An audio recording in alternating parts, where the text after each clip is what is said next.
welcome to Homemade. Hello, welcome to Homemade. ഞാൻ രമ്യ സുർജിത്ത്.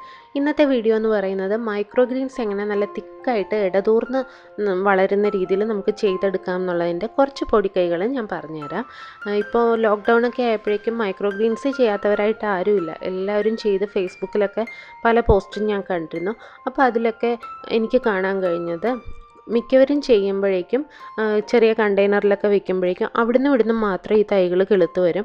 ബാക്കി ഇടയിലൊക്കെ ഗ്യാപ്പും, അതുപോലെ തന്നെ പയറൊക്കെ ചെയ്യുന്ന സമയത്ത് അതിന് കുറച്ച് ഹൈറ്റ് വയ്ക്കുന്ന സാധനമാണ് പയറൊക്കെ. അപ്പോൾ അത് പൊക്കം വെക്കുന്നതിനനുസരിച്ച് ഇത് മറിഞ്ഞു വീഴും. ഇടയ്ക്കൊക്കെ ഗ്യാപ്പ് വരുന്ന സമയത്ത് അത് മറിഞ്ഞു വീഴും. നല്ല ഹെൽത്തി ആയിട്ട് നിൽക്കില്ല. അപ്പോൾ നല്ല ഹെൽത്തി ആയിട്ട് മൈക്രോ ഗ്രീൻസ് ഇടതിങ്ങി വളർന്നാൽ മാത്രമേ നമുക്കത് കാണാനും ഒരു ഭംഗി ഉണ്ടാവുള്ളൂ. അതുപോലെ തന്നെ ഒരു തോരനൊക്കെ വേണമെന്നുണ്ടെങ്കിൽ ആവശ്യത്തിന് നമുക്ക് കിട്ടുകയുള്ളൂ. പിന്നെ കൂടാതെ ഇതൊരു ഇൻഡോർ പ്ലാന്റ് ആയിട്ട് നമുക്ക് 1-2 ആഴ്ചത്തേക്ക് ഇതിങ്ങനെ സെറ്റ് ചെയ്ത് വെച്ച് കഴിഞ്ഞാൽ തന്നെ നല്ല രസമാണ് കാണാനായിട്ട്. അപ്പോൾ നല്ല ബുഷിയായിട്ട് നിന്നാൽ മാത്രമേ അത് കാണാനും ഒരു ഭംഗി ഉണ്ടാവുള്ളൂ, പ്ലാന്റ്സ് എല്ലാം ഹെൽത്തി ആയി നിൽക്കുകയുള്ളൂ. അപ്പോൾ ഇതെങ്ങനെയാണ് നമുക്കിങ്ങനെ ചെയ്തെടുക്കാൻ പറ്റുന്നതെന്ന് നമുക്കൊന്ന് നോക്കാം. ഇതിനായിട്ട് കൂടുതലും നമ്മൾ എടുക്കാറുള്ളത് ചെറുപയർ, വൻപയർ, മുതിര, കടല ഒക്കെയാണ്. ഉലുവ, കടുക് ഇതെല്ലാം എടുക്കാറുണ്ട്. അപ്പം കട്ടിയുള്ള സ്കിന്നുള്ള ധാന്യങ്ങളാണ് നമ്മൾ എടുക്കുന്നതെങ്കിൽ അതൊരു രാത്രി മുഴുവൻ വെള്ളത്തിൽ കുതിരാനിട്ട് വയ്ക്കുക. ഒരു 8 മണിക്കൂറെങ്കിലും കുതിരാൻ വയ്ക്കുക. അതിൽ കൂടുതൽ നേരം വെക്കേണ്ട കാര്യമില്ല. അപ്പോൾ ധാന്യങ്ങൾ ചീഞ്ഞു പോകാനുള്ള സാധ്യതയുണ്ട്. അപ്പോൾ നമ്മൾ ഇടുന്നതിലെല്ലാം ഒന്നും കിളുത്തെന്ന് വരില്ല. അപ്പോൾ ശ്രദ്ധിക്കേണ്ട ഒന്നാമത്തെ കാര്യം ധാന്യങ്ങൾ എത്ര നേരം വെള്ളത്തിൽ സോക്ക് ചെയ്യണം എന്നുള്ളതാണ്. അപ്പോൾ വെള്ളത്തിൽ ഒരു 6 തൊട്ട് 8 മണിക്കൂർ വരെ കുതിർത്തതിന് ശേഷം അത് വെള്ളത്തിൽ നിന്ന് വാരി വയ്ക്കുക. വേണമെങ്കിൽ നിങ്ങൾക്ക് അങ്ങനെ തന്നെ ട്രേയിലേക്ക് നിരത്താം. അല്ലാന്നുണ്ടെങ്കിൽ അത് ഒരു 5-6 മണിക്കൂർ നേരം വെള്ളത്തിൽ നിന്ന് വാരി വെച്ചതിന് ശേഷം ട്രേയിലേക്ക് വെക്കുക ആവാം. മുളയ്ക്കാൻ തുടങ്ങിക്കഴിഞ്ഞ് ട്രേയിലേക്ക് വെക്കുന്നതും നല്ലതാണ്. ഞാനിവിടെ ഇതുപോലെയുള്ള ഒരു 3 ഇഞ്ച് ഹൈറ്റുള്ള ട്രേയിലാണ് വെക്കാറുള്ളത്. ടിഷ്യൂ പേപ്പർ ഇട്ടാണ് വെക്കാറുള്ളത്. നിങ്ങൾക്ക് വേണമെങ്കിൽ മണ്ണും ചകിരിച്ചോറും ഒക്കെ യൂസ് ചെയ്യാം. അപ്പോൾ ടിഷ്യൂ പേപ്പർ ഒരു 5-6 എണ്ണമെങ്കിലും നിരത്തി വിരിച്ചതിന് ശേഷം അതിനകത്തേക്ക് കുറച്ച് വെള്ളം സ്പ്രേ ചെയ്തിട്ടാണ് ഈ നമ്മൾ കുതിർത്ത് വെച്ചിരിക്കുന്ന ധാന്യങ്ങൾ ഇടുന്നത്.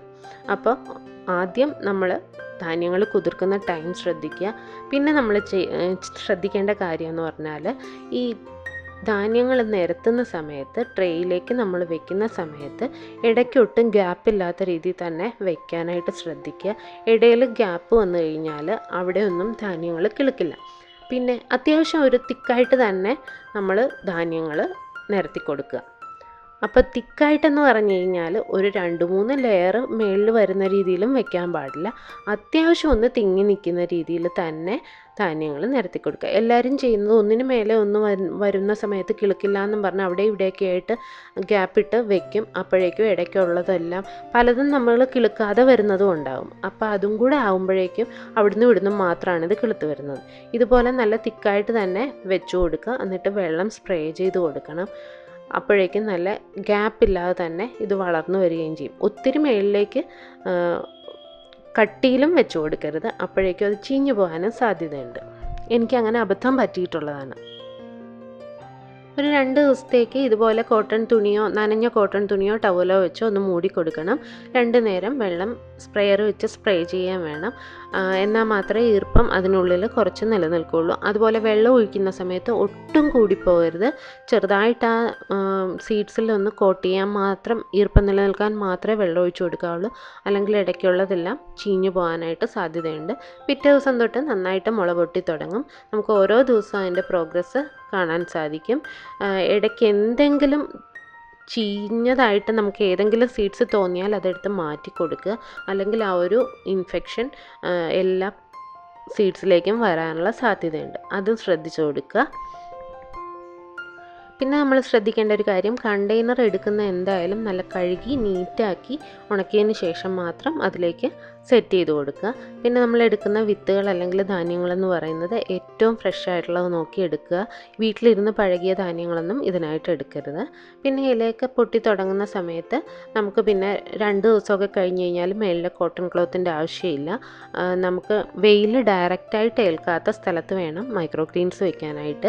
വീട്ടിനുള്ളിലാണ് വെക്കുന്നതെങ്കിൽ കൂടുതലും ജനലിൻ്റെയൊക്കെ അടുത്ത് വെക്കുന്നതാണ് എപ്പോഴും നല്ലത്. ചെറുതായിട്ട് ലൈറ്റ് ഉള്ളിലേക്ക് കയറുന്നിടത്ത് വേണം മൈക്രോ ഗ്രീൻസ് വെക്കാനായിട്ട്. എന്നാൽ മാത്രമേ മൈക്രോ ഗ്രീൻസ് നല്ല ഗ്രീൻ കളറിൽ കിട്ടുകയുള്ളൂ. അല്ലെന്നുണ്ടെങ്കിൽ ഒരു മഞ്ഞ നിറം ഇതിനുണ്ടാകാനായിട്ട് സാധ്യതയുണ്ട്.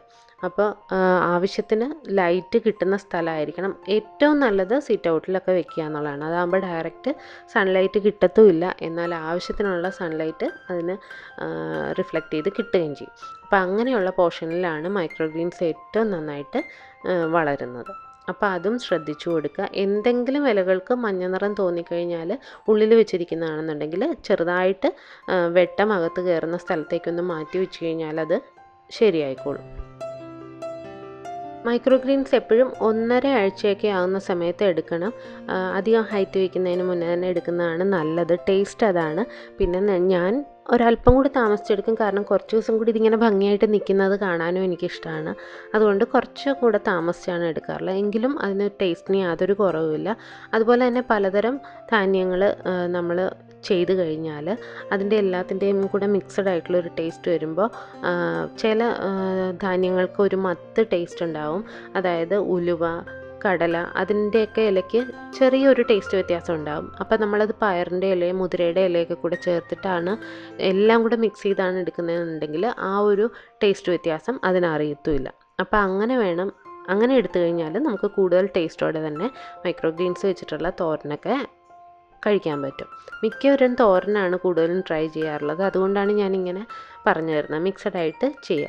പിന്നെ നമ്മുടെ നാട്ടിലൊക്കെ കൂടുതലും നല്ല ഹെൽത്തി ആയിട്ട് കിളുത്ത് വരുന്നത് വൻപയർ, ചെറുപയർ, അതുപോലെ തന്നെ മുതിര, കടല, ഇത്രയും സാധനങ്ങളാണ്. പിന്നെ കടുക് ഉലുവയും ചെറുതായിട്ടൊക്കെ വലിയ കുഴപ്പമില്ലാത്ത രീതിയിൽ കിട്ടും. ഞാൻ ഗ്രീൻ പീസ് ട്രൈ ചെയ്തിട്ട് അധികം നന്നായിട്ട് കിട്ടിയിട്ടില്ല. ബാക്കിയെല്ലാം ഒരുവിധം നന്നായിട്ട് വന്നിട്ടുണ്ട്. അപ്പോൾ വൻപയർ, ചെറുപയർ, മുതിര വളരെ നന്നായിട്ട് കിളുക്കും.